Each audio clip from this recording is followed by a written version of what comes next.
여러분 모두 반갑습니다. 오늘도 영상으로 함께 살아계신 하나님 앞에 예배하러 모인 여러분들을 모두 환영하고 축복합니다. 우리 이 시간 마음을 정돈하고 살아계신 하나님 앞에 우리의 살아있는 예배를 올려드리도록 하겠습니다. 주 이름 찬양 햇살이 나를 비추고 만물이 새롭게 될 때 주님 찬양해.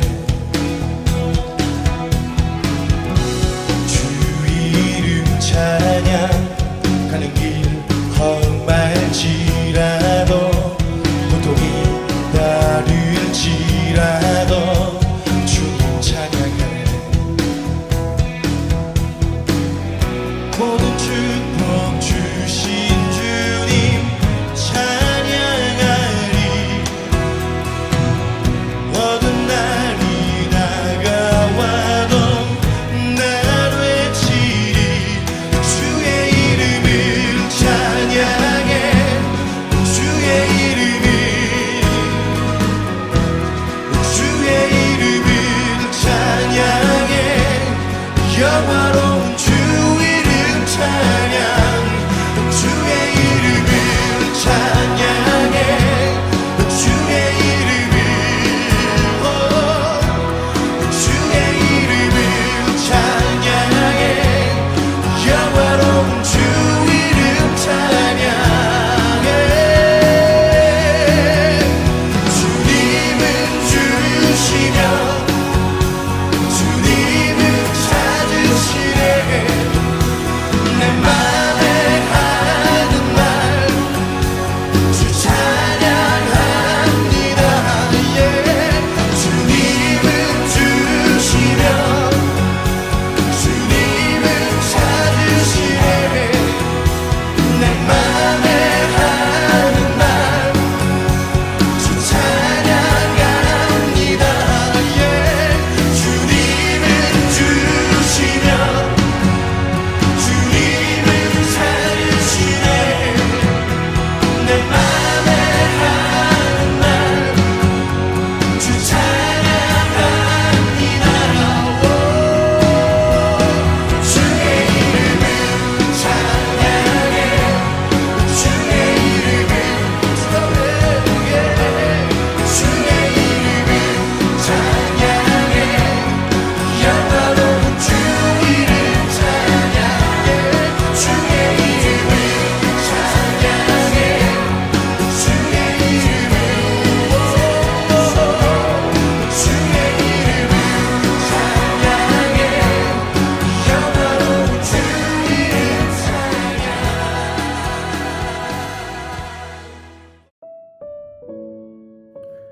전능하사 천지를 만드신 하나님 아버지를 내가 믿사오며 그 외아들 우리 주 예수 그리스도를 믿사오니 이는 성령으로 잉태하사 동정녀 마리아에게 나시고 본디오 빌라도에게 고난을 받으사 십자가에 못 박혀 죽으시고 장사한 지 사흘 만에 죽은 자 가운데서 다시 살아나시며 하늘에 오르사 전능하신 하나님 우편에 앉아 계시다가 저리로서 산 자와 죽은 자를 심판하러 오시리라. 성령을 믿사오며 거룩한 공예와 성도가 서로 교통하는 것과 죄를 사하여 주시는 것과 몸이 다시 사는 것과 영원히 사는 것을 믿사옵나이다. 아멘.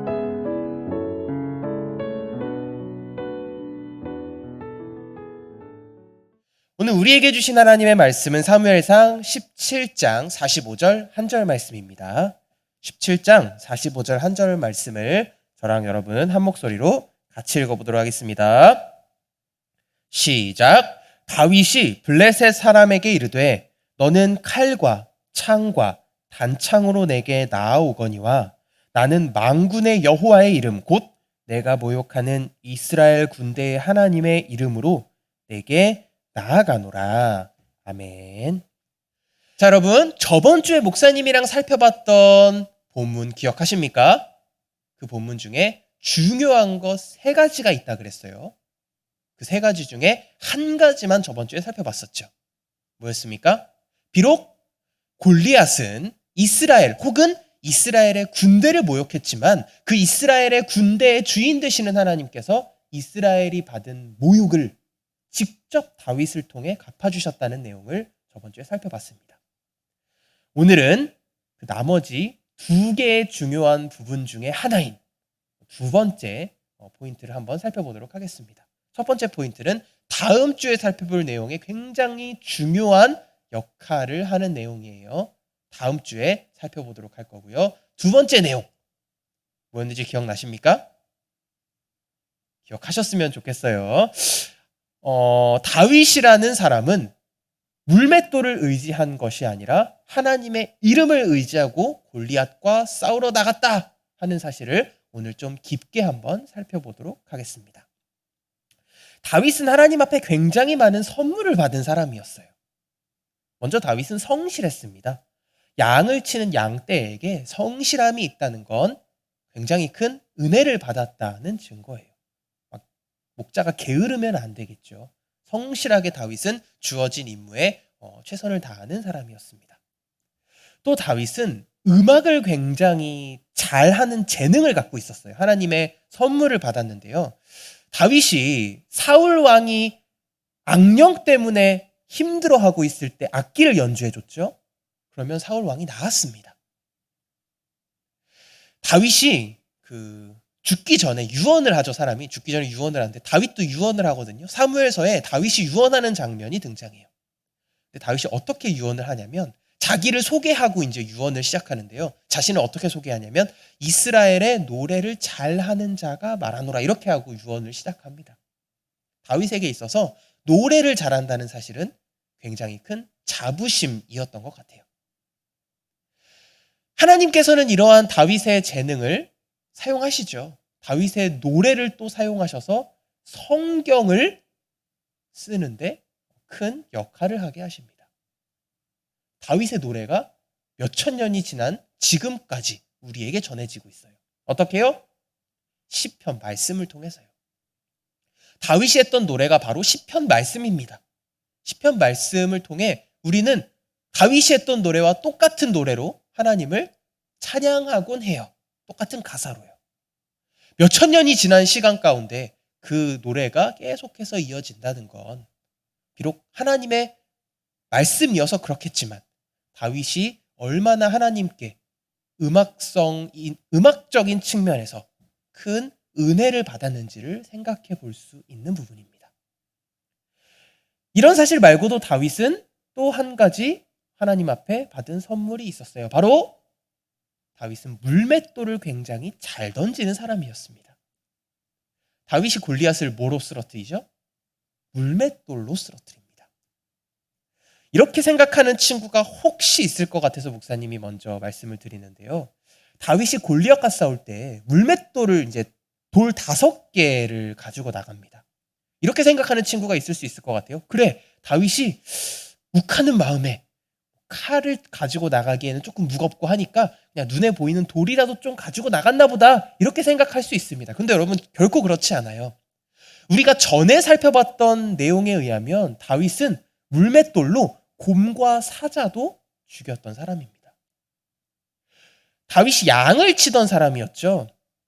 양을 칠 때 사자와 곰이 와서 그 다윗이 치고 있던 양떼들을 막 물어가는 거예요. 그럼 다윗은 물맷돌로 사자와 곰을 기절시킨 다음에 가까이 가서 그들을 죽여서 양떼를 찾아왔다라고 얘기한 걸 우리가 전에 살펴봤던 기억이 나셔야 됩니다. 다윗은 물맷돌을 굉장히 잘 던지는 사람이었어요. 다윗이 물맷돌로 곰과 사자도 기절시킬 수 있었던 사람이었어요, 여러분. 비록 골리앗은 거인이니까 조금 예외로 두더라도 웬만한 사람들과 싸워서 다윗은 충분히 물맷돌로 이길 수 있는 능력을 갖고 있는 사람이었어요. 그런데 여러분, 그런 능력을 갖고 있던 다윗도 하나님 앞에 그런 선물을 받았던 다윗이지만 다윗은 결코 그 선물을 의지하며 나아가진 않습니다. 다윗은 그러한 선물을 주신, 그러한 은사를 주신 하나님을 의지하며 나아가요. 여러분들에게도 하나님께서 주신 굉장히 많은 선물이 있을 거라고 믿습니다. 굉장히 다양하게 엄청난 선물들을 여러분들은 많이 받았을 거예요. 그런데 여러분, 인생의 어느 순간에 여러분의 삶을 뒤돌아보면 이럴 때가 있을 거예요. 처음에 하나님께서 선물을 주셨을 때 우리는 정말 감사해야 합니다. 하나님 정말 감사합니다. 저에게 이런 선물을 주셨군요. 그런데 시간이 지나면 어떤 상황이 발생하냐면 하나님이 주신 선물을 마치 하나님처럼 의지하고 있는 여러분 자신의 모습을 발견할 수도 있을 거예요. 하나님께서 맨 처음 사람인 아담과 하와를 창조하시고 주신 선물이 있습니다. 각 개인에게도 하나님은 선물을 주시지만 인류 보편적인 선물도 주세요.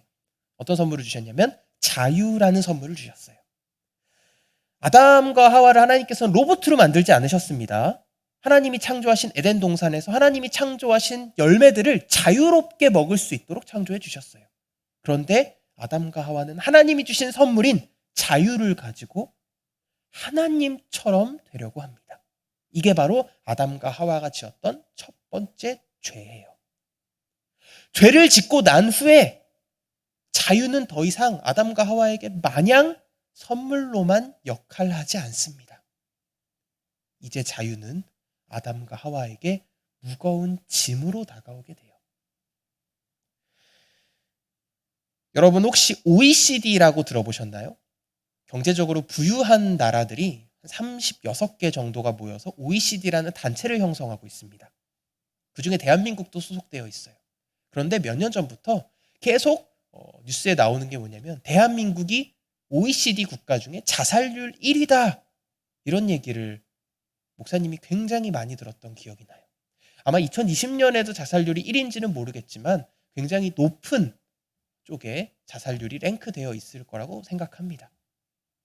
목사님이 한번 생각해 봤어요. 사람들이 왜 이렇게 자살을 많이 선택할까, 대한민국에서. 자살은 죄이죠, 그죠? 자살이라는 죄를 왜 선택할까 생각을 해봤습니다. 여러분, 사람들은 자유롭지 못해서 자살을 선택하지 않습니다.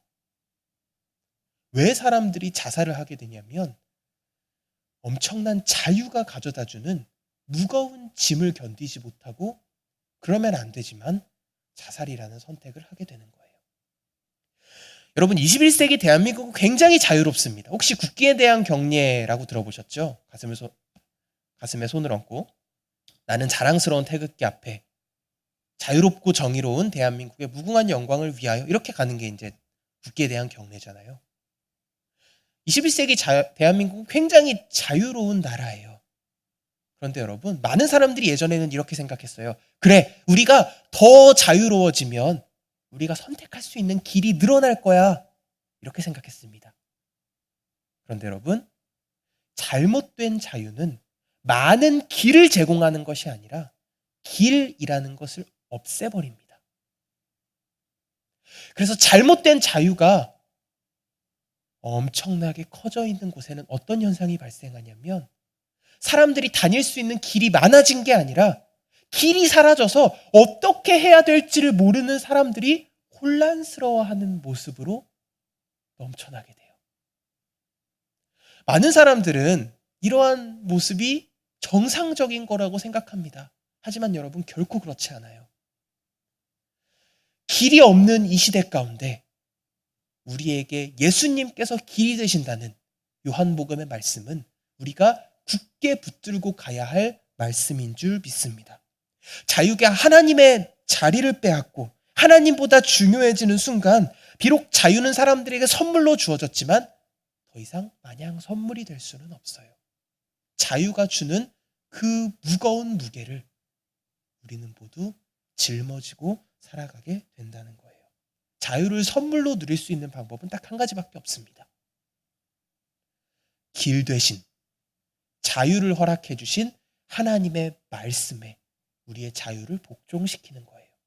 그 말씀 안에서 자유롭게 살아가는 겁니다. 사랑하는 여러분, 하나님께서는 우리에게 자유뿐만 아니라 다양한 참 많은 선물을 주셨습니다. 다윗에게도 그랬어요. 다윗은 물맷돌을 잘 던지는 선물을 하나님 앞에 받았지만 그러한 선물 앞에서도 여전히 그 선물을 주신 하나님을 의지했습니다. 사실 이건 굉장히 어려운 일입니다, 여러분. 어떤 사람만이 하나님이 주신 선물 앞에서 여전히 선물 주신 하나님을 의지할 수 있냐면 하나님만이 유일한 소망이 되시며 참 희망 되신다는 사실을 전 인격으로 깨달아 안 사람만 하나님이 주신 선물 앞에서도 눈에 보이는 선물이 아니라 보이지 않는 하나님을 의지할 수 있다는 거예요. 말씀을 맺도록 하겠습니다. 하나님이 여러분들 각자에게 허락하신 선물을 길 되신 예수 그리스도 위해서 하나님의 영광을 위해 사용하는 여러분 되시기를 예수님의 이름으로 축복합니다. 온 마음 다해 예수님을 붙잡으세요. 그것만이 유일한 살 길입니다. 이 시간 이 말씀을 붙잡고 이번 한 주간도 하나님이 허락하시는 은혜 아래서 하나님의 영광을 위해 살아가는 여러분 되시기를 예수님의 이름으로 축복합니다.